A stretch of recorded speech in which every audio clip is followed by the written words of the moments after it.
Bienvenidos a Herculano. Al igual que Pompeya, Herculano es una oportunidad única de trasladarse al pasado romano, pero no desde un museo o exposición, sino desde los mismos espacios donde vivieron las personas de esta civilización. Recorreremos sus calles, nos adentraremos en sus casas y conoceremos sus vidas. En muchos de los edificios se conservan las dos plantas intactas y en el interior de algunos de ellos se puede contemplar la decoración a base de frescos y mosaicos. Este conjunto arqueológico se puede visitar junto con una de las más lujosas y míticas villas romanas, la Villa de los Papiros. Se encuentra en una zona alejada de la ciudad muy cercana al mar. Era nada más y nada menos que el lugar donde se retiró el suegro de Julio César. La comparación con Pompeya será constante y nos podrá saltar la pregunta sobre qué tiene de diferente. Pues bien, a pesar de ser unos restos arqueológicos menos extensos, aquí podemos ver que se encuentran en mejor estado de conservación que los restos de Pompeya. Se estima que tendría unos 4.000 habitantes en el momento de la erupción. Podremos visitar aproximadamente una quinta parte de las 20 hectáreas que tenía como superficie total. A unos 10 kilómetros se encuentra el volcán Vesubio, que provocó la catástrofe que acabó con la ciudad en el año 79 después de Cristo. Durante mucho tiempo, Herculano y las otras ciudades que fueron devastadas solo quedaban en mapas y documentos. Mucho tiempo después, se descubrió y se pudo comprobar que se conservaba una parte importante tal y como quedó en aquel fatídico momento. Aquí visitaremos los edificios públicos, las calles, las casas de sus habitantes y hasta las tiendas donde compraban. Una vez pasemos la zona de la venta de entradas, accederemos por un túnel, como si fuera un túnel del tiempo para llegar a una pasarela elevada. Lo primero que encontraremos si miramos hacia abajo frente a nosotros son unos grandes arcos. Se trata de los almacenes y el refugio de las embarcaciones del antiguo puerto de la ciudad. Esto nos podrá sorprender porque el mar está más lejos ahora, pero antes estaba mucho más cerca, y fue la acumulación de material de la erupción la que provocó que creciera esta distancia. La línea de costa llegaría a la parte inferior de los arcos sin penetrar en el interior. En esta zona se encontró en 1982 una embarcación romana de 9 metros de longitud en la que se hallaba un remero y un soldado con 2 espadas y una bolsa de monedas. Pero el hallazgo más singular fue el que se produjo 2 años antes. Unos 300 esqueletos fueron hallados con sus pertenencias más valoradas. Hoy en día, gran parte permanece aquí. Al parecer era un grupo de personas que intentaba ponerse a salvo de los efectos de la erupción. Fallecieron por las nubes de gas que alcanzaron grandes temperaturas. Lo curioso es que son sobre todo mujeres y niños. Se especula si era costumbre ante los terremotos que mujeres y niños de la ciudad se protegieran bajo los fuertes arcos. Sobre estos almacenes está la llamada terraza de Marco Nonius Balbus, que visitaremos a continuación. Aquí se encuentra el altar funerario, recubierto de mármol, que por mandato del Senado de Roma fue dedicado al senador local Marco Nonius Balbus. Era pretor y procónsul de la provincia de Creta y Cirene, tribuno de la plebe en el 32 a.C. y partidario de Octavio, el futuro Augusto. En Herculano, este senador había promovido la restauración y la construcción de muchos edificios públicos. Por ello, al menos 10 estatuas como esta fueron erigidas en su honor. Esta en concreto fue encontrada en varios pedazos recuperados en sucesivas excavaciones.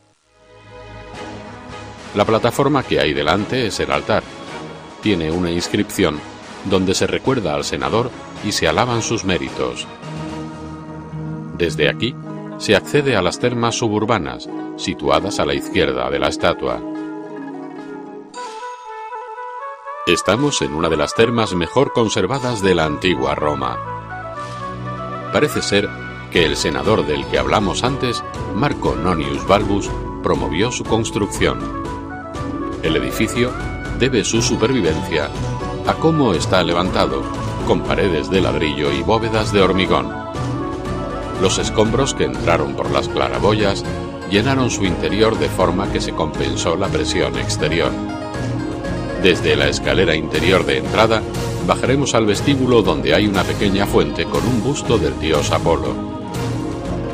De una de las esquinas sale un pasillo que conducía a la vivienda privada. Posiblemente pertenecía a la familia del senador que promovió estas termas.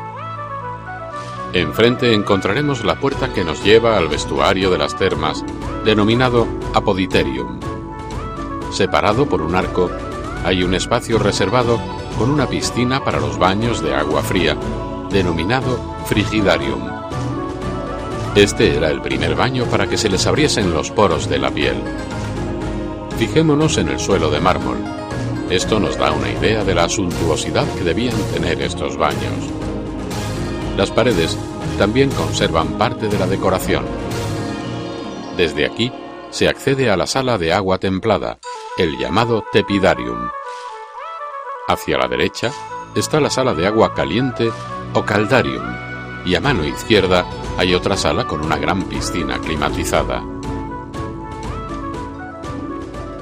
Tenemos que advertir que casi todos los nombres de las casas son inventados y aluden a lo más característico de estos hogares. Es una forma de nombrarlos de forma sencilla y recordable. La casa de los ciervos era una vivienda grande, de un gran señor del que conocemos su nombre, Quintus Granio Verus. Se supo este dato al descubrir un pan con un sello. Los panaderos solían marcar sus panes con su marca. En este caso sabemos que era un esclavo liberado llamado Celer, que perteneció a la persona antes mencionada. Un pequeño atrio o entrada nos lleva a las diferentes habitaciones de la servidumbre, además de a la cocina y a un dormitorio. En este último se conserva una decoración mural extraordinaria y un suelo de mármol. Llama la atención el gran jardín, centro de las casas romanas. Aquí podemos ver varias mesas circulares de mármol y unas estatuas de unos ciervos perseguidos por una jauría de perros que dan nombre a la casa. Además hay una estatua de un sátiro con un odre y otra de Hércules borracho. Las piezas que vemos ahora son copias de las originales encontradas. Pasando por las diferentes zonas, nos podemos hacer una idea de la suntuosidad que debió tener esta casa y de los vivos colores de su decoración. Aún quedan parte de los frescos, los estucos y los mosaicos. Salgamos por donde hemos entrado y visitemos la casa de enfrente. Es la casa del relieve de Telefo. Esta es una de las casas más grandes descubiertas en la ciudad. Tiene una superficie de unos 1.800 metros cuadrados. Tiene 3 pisos y se especula que podía pertenecer a nuestro ya conocido senador Marco Nonius Balbus. Se ha concluido esto porque esta casa tenía una entrada privada a las termas contiguas, lo que parece lógico si la casa pertenecía al promotor de este edificio público. En su construcción hay un intento de tener el mayor número de habitaciones con vistas al mar. Lo que podemos ver hoy del edificio es una reconstrucción de la casa concebida por Amedeo Maiuri entre 1934 y 1936. Aunque la reconstrucción de la casa es impresionante, es en parte falsa, particularmente en el área del atrio o entrada. Como veremos en más partes de Herculano, los ciudadanos tuvieron que reconstruir sus casas 17 años antes, ya que en el año 62 hubo un terremoto. Se ha recreado la decoración a base de discos de mármol, cuyo nombre es Osculum. Se colgaban como ofrenda a varias divinidades, en conexión con festivales y otras ceremonias. Con el viento se movían, oscilaban. Este último verbo deriva de estos discos. En el peristilo encontraremos también la copia del relieve que da nombre a la casa. Fue hallado fuera del peristilo y representa a Aquiles en presencia de su madre Tetis. La escena de la derecha es como cura la herida del rey de Misia, Telefo, a cambio de que el rey muestre a los aqueos el camino a Troya. En la guerra de Troya fue herido sin que pudiera curarse. Telefo consultó el oráculo y le dijo que su herida solo sanaría si era curada por el mismo que la había causado. Así que Telefo viajó disfrazado de mendigo. Allí encontró a Aquiles y le curó aplicando sobre la herida su propia lanza. A cambio, Telefo indicó a los aqueos el camino adecuado para llegar a Troya. Los romanos fueron, entre otras cosas, unos excelentes planificadores. Por ello, las ciudades tienen un aspecto regular si atendemos al orden de sus calles. Si observamos el plano, nos daremos cuenta de que son ortogonales, es decir, se cortan en ángulo recto. Las calles con dirección norte-sur, las más largas, eran denominadas como cardo. Las calles con dirección este-oeste, las más cortas, eran llamadas decumano. Esto se repite en todas las ciudades romanas y permite una mejor organización de la ciudad, así como calles por donde el viento ventilase los olores de la ciudad, que debían ser muchos. En cuanto a la orientación de las calles de Herculano, nos podemos dar cuenta de que no son exactamente como acabamos de decir, sino que varía, estando en realidad en diagonal.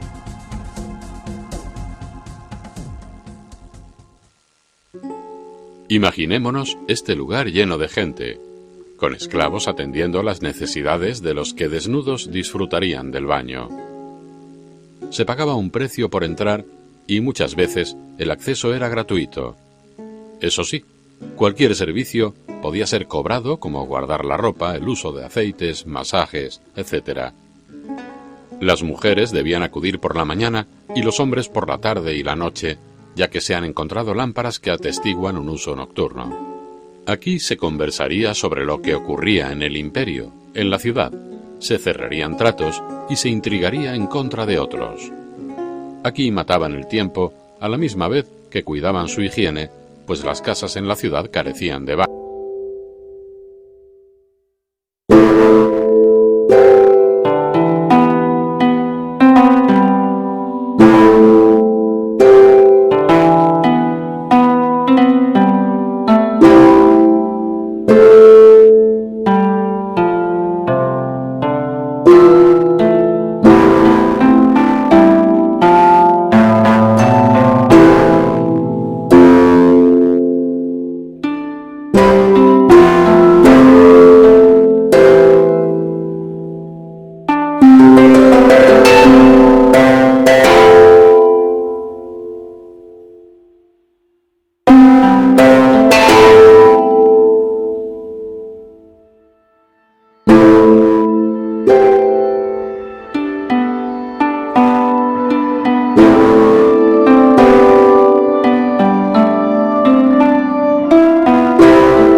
Debido a que se encontró una pintura representando a este personaje detrás de la barra que alejaba el mal de ojo a su dueño.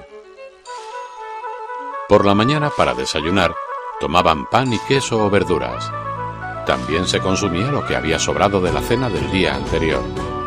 No existía la idea del almuerzo, pero sí que tomaban algún tentempié, como pan con pescado frito, huevos, aceitunas, embutidos, dulces o fruta.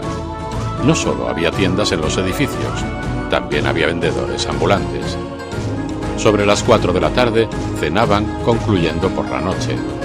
Esta comida constaba de entrantes a base de huevos y aceitunas, después pasaban a la carne y el pescado relleno y terminaban con un dulce y fruta. La vajilla consistía en cuencos, jarras, tazas y no era común tener cubiertos, pues la gente comía con las manos. Sin embargo, se han encontrado cucharas y cuchillos, los tenedores no existían. Unos cuencos pequeños con agua servían para que los comensales se lavaran las manos. Los platos favoritos eran la carne especiada y los pescados de río o de mar fritos, hervidos o al horno y servidos con una salsa.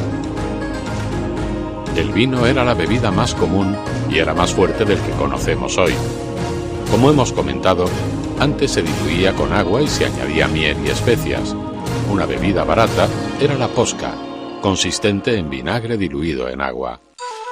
El vino de Herculano fue muy elogiado por las fuentes literarias y constituía una importante fuente de ingresos para la ciudad. Los higos locales también fueron famosos y se distinguían por su variedad. Aquí tenemos una fuente pública. Si nos fijamos en la parte interior de la misma, veremos un relieve con una mujer peinándose. Alude a la higiene. Se ha encontrado una inscripción donde se prohíbe arrojar basura a las fuentes públicas, detallando las penas para los que infringieran la norma. En la casa más cercana, se pueden ver separados por un cristal los restos de tuberías. También los tenemos en el suelo.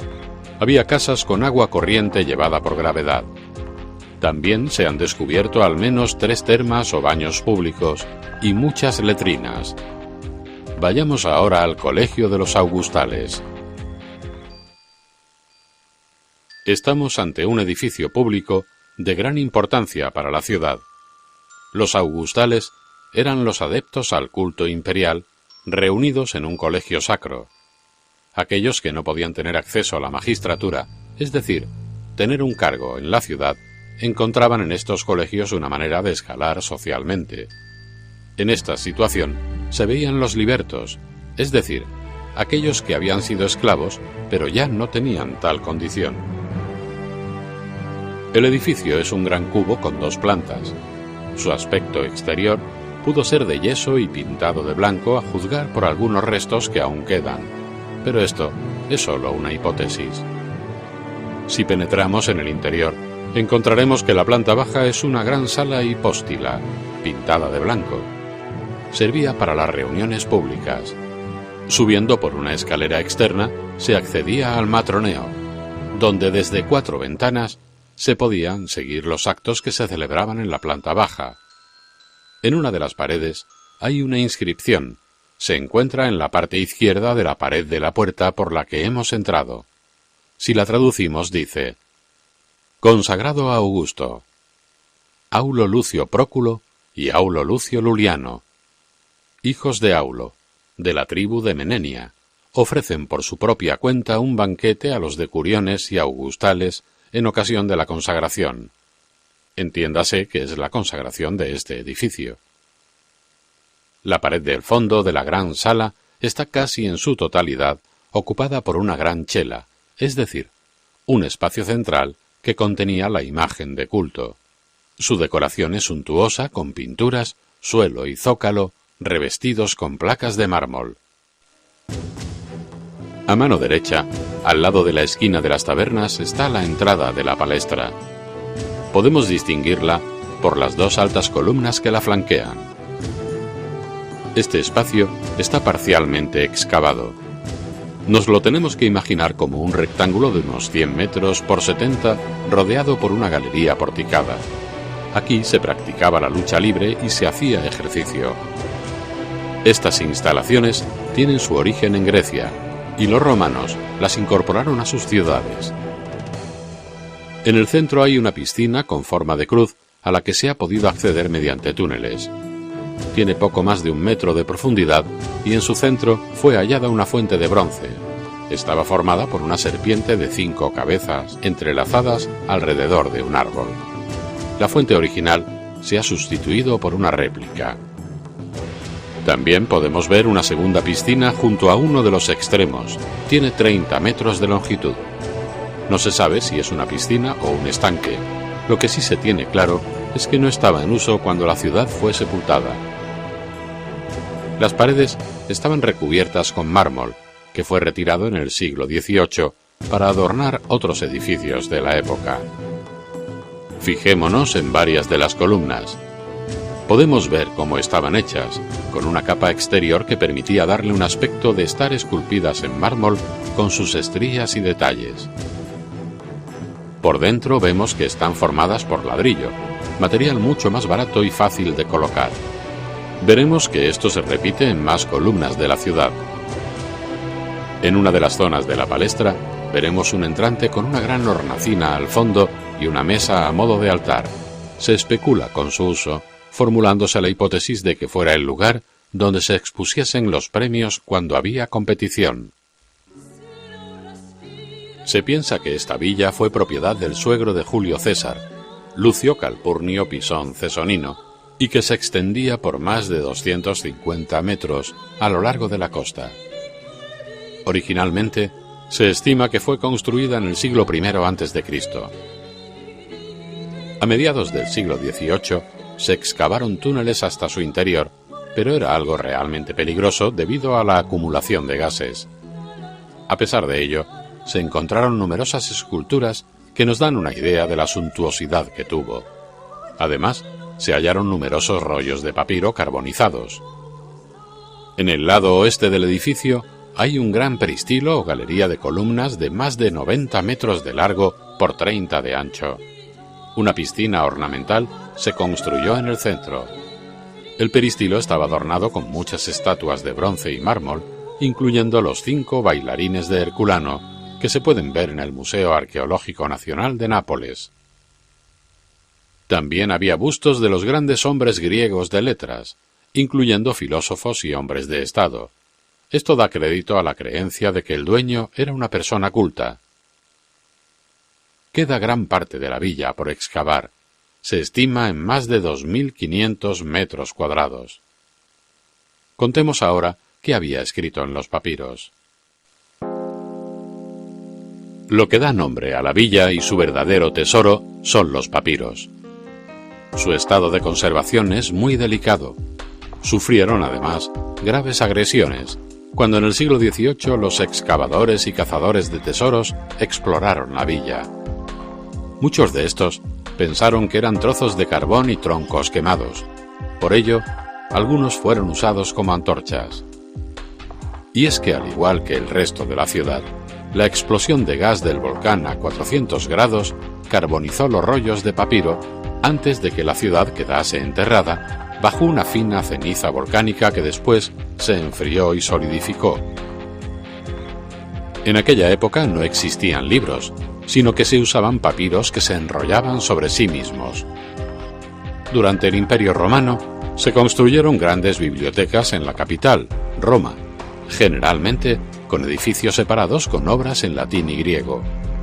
Un catálogo de edificios de Roma desde el 350 después de Cristo enumera 29 bibliotecas públicas en la ciudad, todas ellas perdidas ya.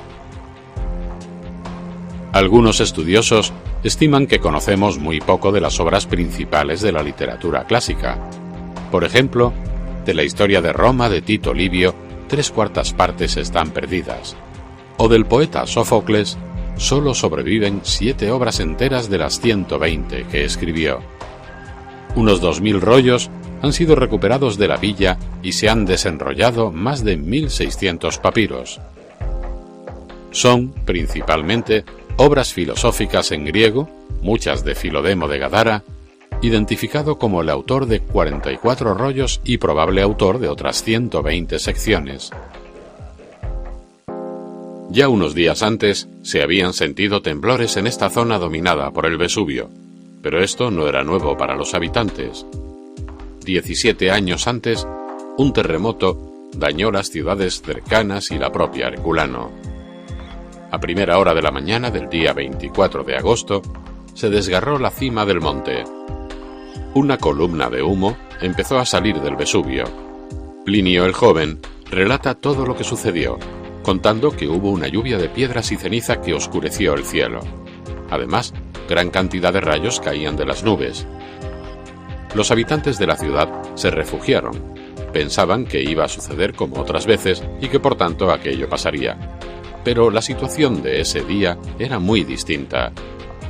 Pronto las calles se inundaron por torrentes de lava y no se sabía si caía del cielo o brotaban de la tierra.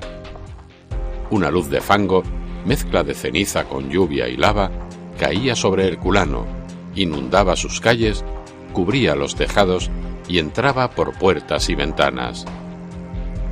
Se estima que fueron 24 horas de erupción volcánica en las que 25 metros de lava cubrieron para siempre la ciudad de Herculano.